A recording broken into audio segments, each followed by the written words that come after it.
알지 못하는 기하라는 아까 선생님이 말씀하신 대로 제목을 지어서 한번 해볼게요. 그리고 아까 인규가 말한 사회 문제 중에 보충적으로 기하에 관한 부분을 저 중점적으로 다룰래요. 아까 말했듯이 하게 된 동기는 영어 지문을 통해서 그 분배 문제에 대한 아프리카에 대한 그 정치적 구조 그런 것도 알고 싶었고, 또 기하에 대한 교육이 우리나라에서 잘 이루어지지 않잖아요. 예를 들어 저희가 7교시에 정보교육이 있고 뭐 성교육이 있다고 치면 뭐 따로 기하에 대한 교육이 저희가 따로 이루어지고 있지 않잖아요. 그래서 저는 그런 부분에 대해서 한번 또 다뤄보는 것도 의미 있는 활동이라 생각해서 한번 다뤄보려고 하였고, 참고한 책은 선생님 읽고 싶으신 것 같은데 왜 세계의 절반은 굶주리는가 하고 그리엔으로 아프리카를 보지 말아라 라는 책인데, 그러면 볼게요. 일단 아프리카의 기하인데 첫 번째 주제는 기하는 자연주택, 분배 문제, 국제기업행보, 선진국 이념추구 이렇게 네 가지 관점으로 저는 설명을 하려고 했고요.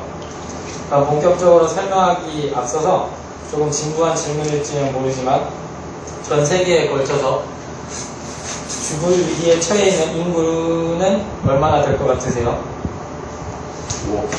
5억? 우리나라 지금이 70억이라 가정하에 15억 45억. 그러면 유엔 식량 농업 기구라는 조직에서 조사한 결과에 따르면 전 세계 기아 인구는 2000년대 당시에 8억 2천만이었죠. 아시아에는 5억 5천만 명이고 아프리카는 1억 7천만 명인데 이게 5년 전 기록, 15년 전 기록이니까 저희는 더 증가했다는 걸 알 수 있어요. 그러면 첫 번째 주제로 기하는 자연도태인가라는 뜻인데, 자연도태라는 의미는 보시면은 말이 어렵게 풀이되어 있잖아요.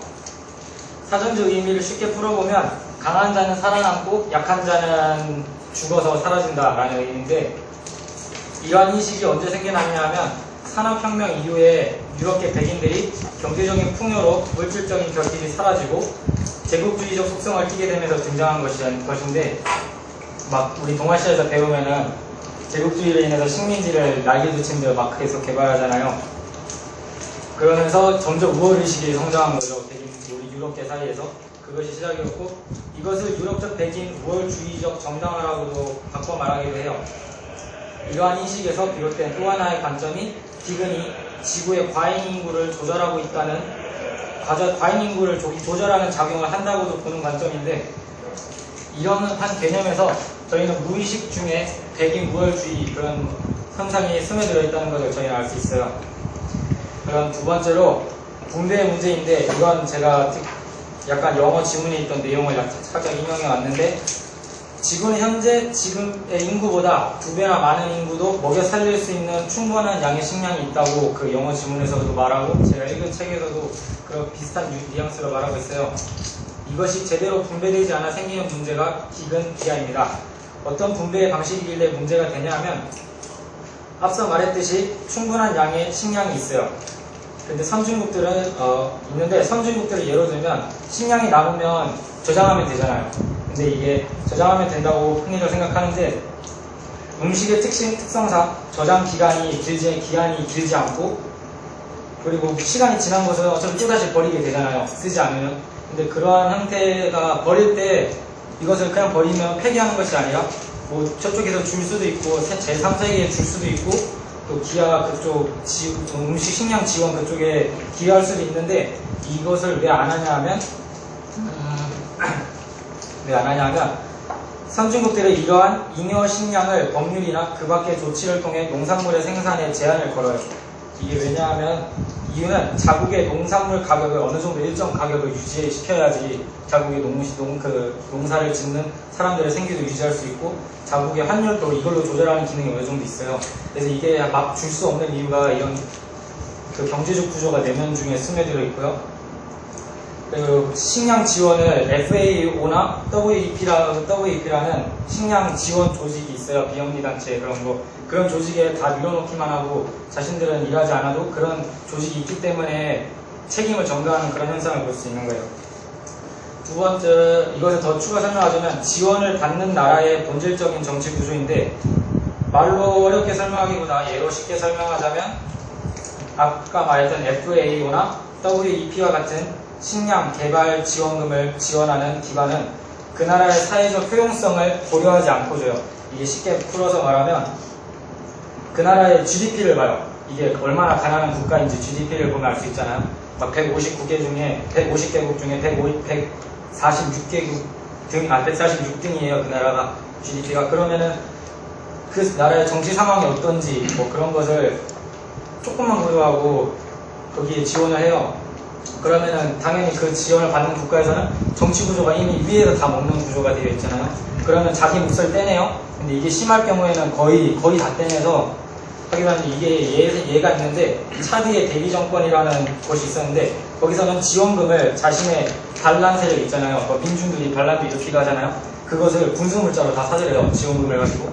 그리고 그 반란민들을 다 진압해요. 지원금을 가지고. 그렇게 쓰라고 준 지원금이 아닌데 진압하고 그 고위층 갑부들은 그것을 자기 스위스 은행 계좌의 비밀로 또 개인 계좌로 만들어서 설립하는 그런 구조가 있는데 FAO나 WEP는 그런 것을 고려를 크게 신경 쓰지 않고 GDP를 거의 기준으로 하기 때문에 이러한 분배 문제가 저는 나타난다고 생각하고, 세 번째 주제로는 국제 기업의 횡포인데 다국적 기업들이 주로 많이 하는 방식이에요. 이게 언제부터 시작했냐면 산업혁명 이전에는 아프리카 또한, 제가 자료를 찾았는데 아프리카 또한 스스로 자신들이 자급자족할 수 있는 정도의 식량 생산을 가능했다고 해요. 그래서 그때는 기근이 기아가 이렇게 심하지 않았어요. 근데 제국주의의 횡포로 막 식민지를 개발하잖아요. 그럼 자신들에게, 식민지인데 자신에게 돈이 되는 작물을 기르게 하기 위해서 단일 경작을 강제시켜요. 그래서 생겨난 게 플랜테이션이고, 뭐 사탕수수나 커피나 이런 거는 식량자원이 되지 못하잖아요. 상품 작물이지. 그래서 이것들을 단일 경작을 강요하면서 그 나라 사람들은 자신들은 커피를 키우는 방법을 배우고 또 카카오를 키우는 방법을 배워요. 그리고 나중에 결국에 독립을 했잖아요. 그런데도 이 상황이 계속 유지되는 이유가 막상 바꾸려니까 또 시간도 걸리고 그때 동안 또 기간이 계속될 수도 있고, 그리고 그 다국적 기업이 계약을 해요. 너네가 이것을 생산하면 우리가 일정 그 임금이랑 바꿔주겠다 했는데 여기서 생겨나는 게 임금을 굉장히 조금 줘서 착취를 하는 거죠. 그래서 요즘 생겨나는 게 여기 공정무역이라고 많이 들어보셨을 텐데 돈을 조금 더 주더라도 이 사람들한테 제값을 주고 카카오나 상품 작물을 구매하자는 건데, 근데 이런 게 실질적으로 많이 이루어지지 않고, 그러면 따라서 단일 경작을 하고 있는 사람들은 끊임없이 자신이 재배하고 돈을 조금 받고, 그리고 그 조금 받은 돈으로 자신은 오히려 식량을 다시 되사야 되는 거예요. 근데 그 식량을 되살 만큼의 돈이 안 되니까 계속 악순환이 반복되는 거라고 저는 생각하고 그걸 봤어요. 네 번째로는 선진국 이윤 추구인데, 제가 왜 세계 절반은 굶주리는 거에서 그 예시를 가져와 봤는데, 단적인 예로 칠레의 좌파당, 흔히 말해 공산주의 사회주의 개혁이라 하는데, 그 좌파당과 노동조합이 연대한 인민전선이 사회주의적 개혁 정책으로 내건 슬로건 중 하나가 이 무상배급 있잖아요. 그때 당시에 분유값이 굉장히 높았었어요. 그래서 자신의 애기들한테 먹일 분유값도 없고, 그래서 그 슬로건으로 내건 것이 자신들이 분유의 일정량을 무상으로 배급해 주겠다였는데, 그 정부가 그럴 만한 힘이 있었어요. 그때 당시에는. 지금 막 북한처럼 막 가난한 그런 걸 상상하지 마시고 제값을 치르고 분유를 살 돈이 있었어요. 근데 이게 사회주의 개혁파잖아요. 그래서 딱 스위스 분유 회사가 있었는데 우리가 제값을 치고 분유를 사겠다라고 계약을 맺었는데, 미국하고 민주주의파 쪽 입장에서 볼 때는 사회주의 개혁 쪽 그쪽 파가 잘 되면은 굉장히 안이 꼽고 상황적으로, 그때 당시에 냉전기구도 그랬으니까 상황적으로 불리하게 돌아가기 때문에 그 나라의 사람들을 먼저 생각하기보다는, 그 굶고 굶주려가는 사람들을 먼저 생각하기보다는 자국의 파가 많이 나눠져 있잖아요. 민주주의나 그런 거를 이익을 챙취하기 위해서 그 스위스 스위스 분유회사에게 압력을 걸어요. 너네가 이걸 계약하면은 5종에 뭐를 하겠다 하면서 계속 압력을 걸어서 결국 칠레 거기 당은 계약을 하지 못해요. 그래서 슬로건 정책도 지키지 못하고, 그리고 또 민중의 불신은 커지고, 그래서 결국에 이 정부도 쿠데타로 바뀌고 이 또 악순환이 계속되거든요. 이러한 선진국의 사람보다 자국의 이윤을 먼저 추구하는 행위가 이러한 악순환의 고리를 만들었다고 저는 생각하고요. 그래서 마지막으로 이러한 방법을 어떻게 해결할 수 있을까라는 생각을 하고 해보게 되잖아요. 분명 아까 전에는 외부에서 지원을 줘도 위에서 먼저 먹어버리고, 그리고 또 어떤 방법으로 하려면 또 정치적인 이유로 자국의 이익을 위해서 이렇게 많이 이루어지지 않는 모습에서 조금 무책임할 수도 있지만 저는 내부적인 개혁이 필요하다 생각하거든요. 그런 대표적인 예를 보여주는 게 여기 토마스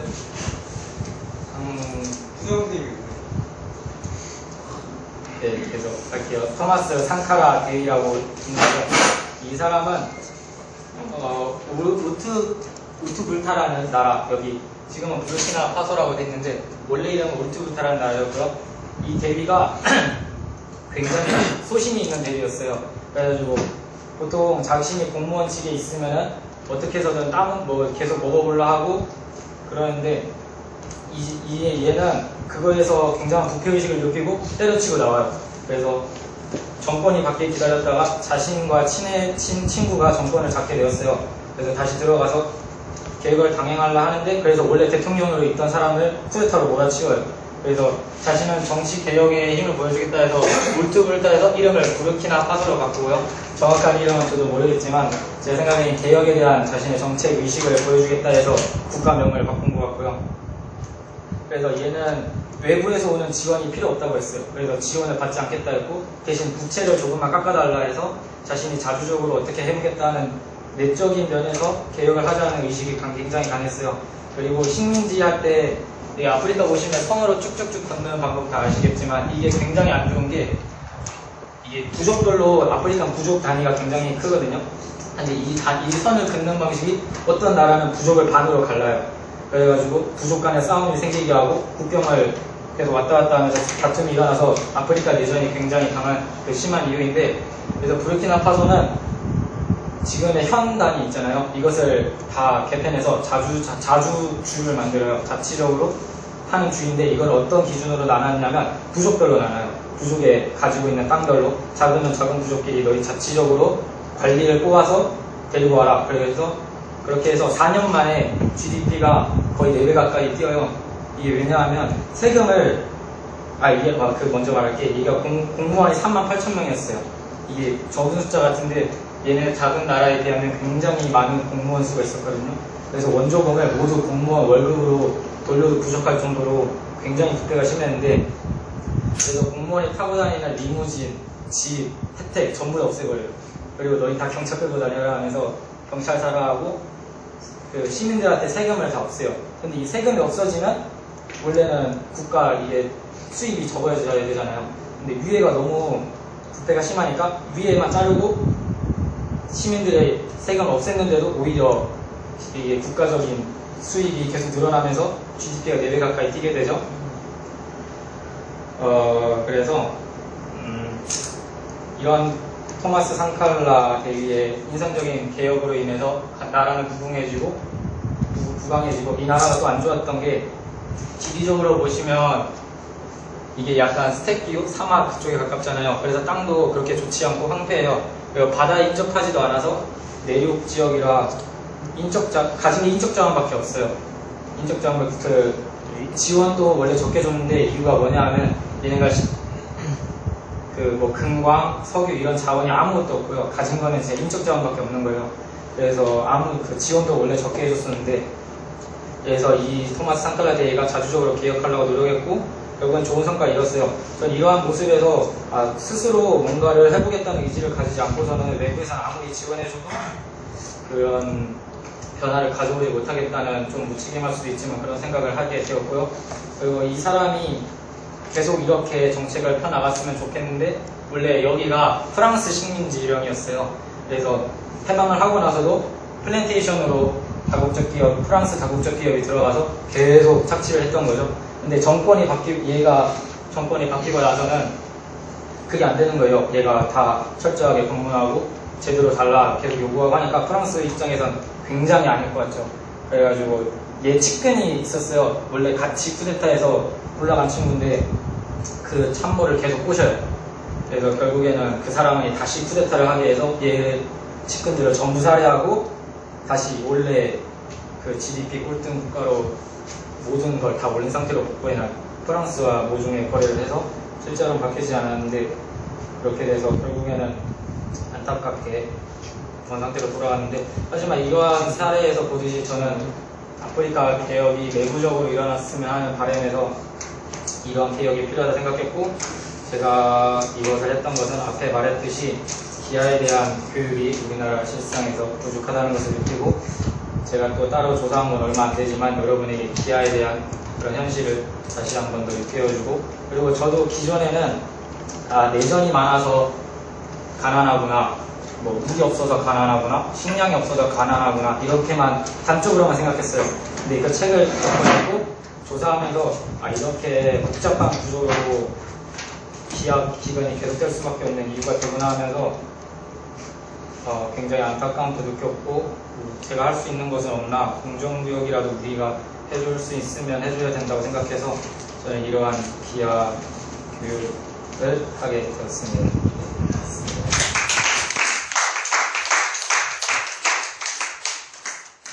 영어 캠프에서 기근에 대해서 에세이 썼던 사람들 손 들어봐.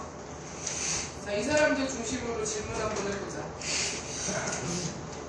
저는 그때 장염이 걸려서 쓰지 못해가지고 좋은 의견 있으면 말씀해주세요.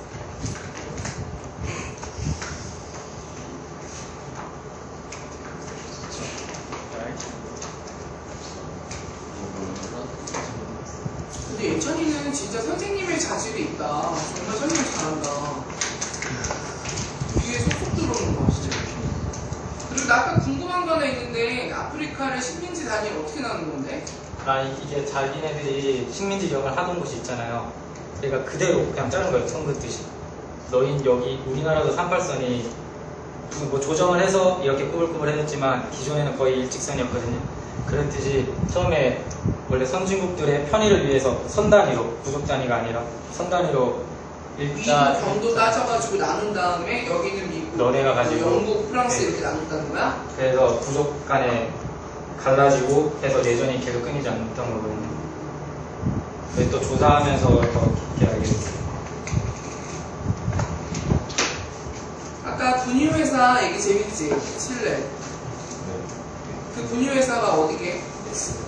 네슬레. 어떻게 알고? 네슬레 알지? 네. 우리 그때 먹었잖아. 초콜릿? 98년도. 아, 네스퀵이 네슬레냐? 네스퀵. 아, 네. 그래. 멋있게 웃겼어. 왜 세계의 절반은 공주리는가라는 책에서는 그냥 감정적으로 그냥 끝나고 말잖아.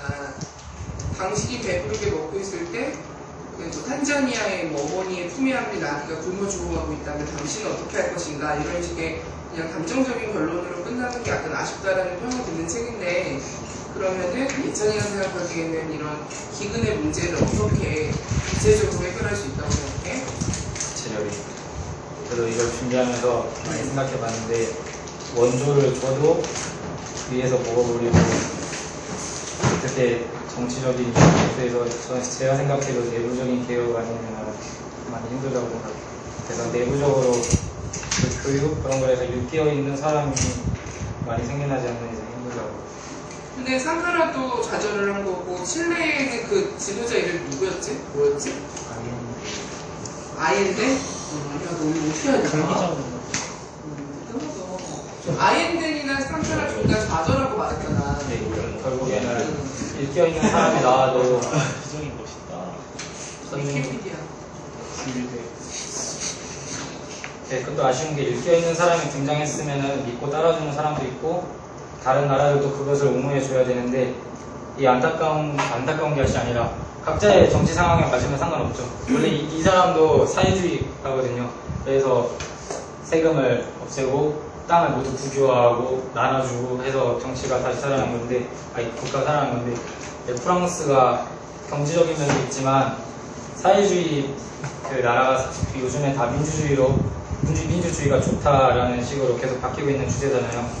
그래서 그런 게 자기 나라에 맞으면은 존속해도 된다 생각하는데 그렇게 계속 바꾸려고만 한다는 것이 좀 안타깝게 생각했어요. 프랑스도 잘못한 거 아니에요? 잘못했지.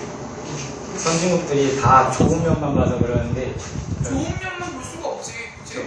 다 안 좋은 면도 있고 프랑스가 못했네. 동아시아 시간에만 봐도 영국, 프랑스, 포르투갈 이미 다 앞장서서 식민지 시작하잖아요. 그래서 선진국들이 지금은 잘 살지만 그 과정 속에서는 다 다르게 자라는 것 같지 않다고. 자, 국지에 관심을 갖고 있는 진우도 되게 재밌을 주제고, 그 다음에, 상민이 같은 경우에는 경제를 연구하면서 정책에 관여하고 싶다고 했잖아. 그럼 두 사람이 물론 우리하고 먼 이야기지만 아프리카 이야기를 통해서 뭔가 하고 싶은 말이라든가 아니면 질문이라든가 이런 게 있을 것 같거든? 지금 너무 근데 난 좀 더 생각해봐요. 건강이 지나고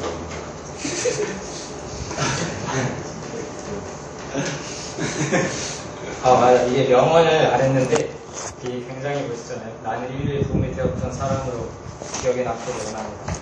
이 사람이 체게바라, 그 사람을 모티브 롤모델로 해서 개혁을 일으켰다고 읽었어요. 되게 신기한 게 한 살 차이로 체게바라 그 뭐죠? 이스카가 누구죠?